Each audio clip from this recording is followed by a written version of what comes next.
This is Matrix Lord 212, and I want to talk today about a project that I'm very passionate about, and that's my own book series, the Saga Separation series.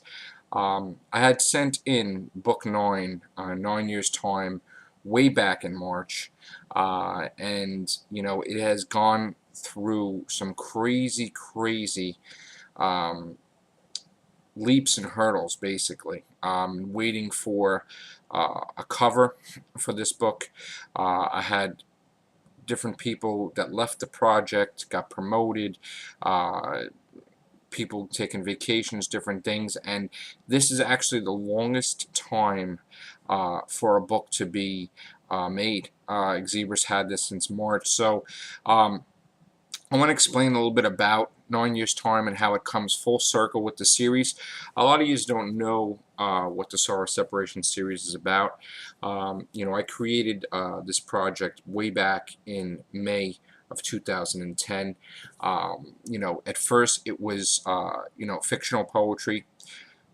Based on different experiences I went through in my life, but then it became more of a story-based adventure, still fiction, and it has evolved in leaps and bounds compared to what it used to be, and I'm very, very proud of this series. I had taken on such a um, huge project, that I actually tested myself and pushed myself to the limits. I had written many different follow-ups, and I challenged myself to release all 9. And I did. I basically released 8 books in a little over, by a couple of days, 2 years. 9 years' time never made it for the record that I was hoping for. In fact, it didn't even make it within the same 2 months. But you know what? 9 years' time is basically about coming full circle with the series.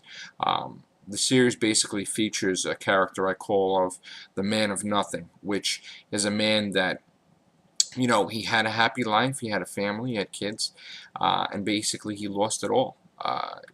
And he went through a series of trials throughout life.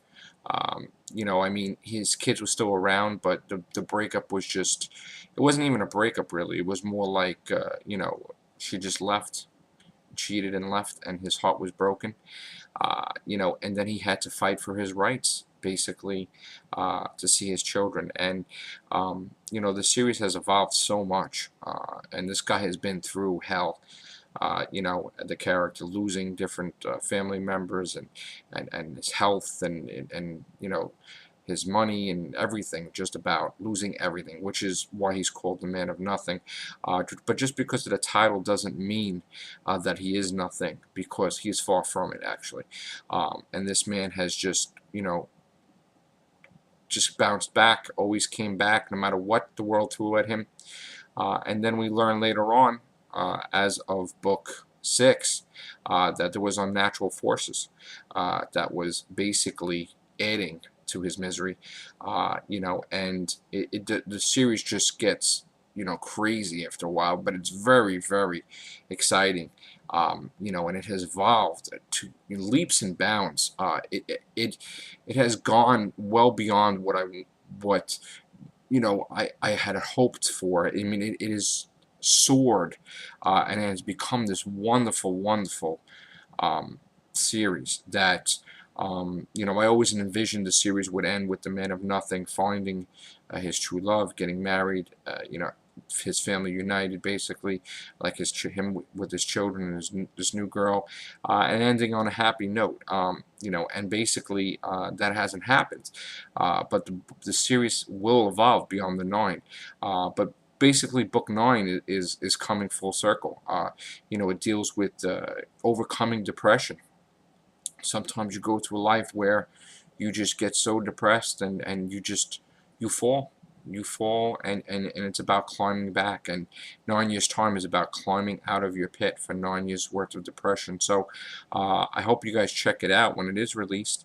But I have put my heart and soul into it, and the book series will take a dramatic turn way back into the past with book 10, Yesterday's Story, which takes place in 1978. So take care, and bye for now, and check out the Saga Separation series. Bye-bye.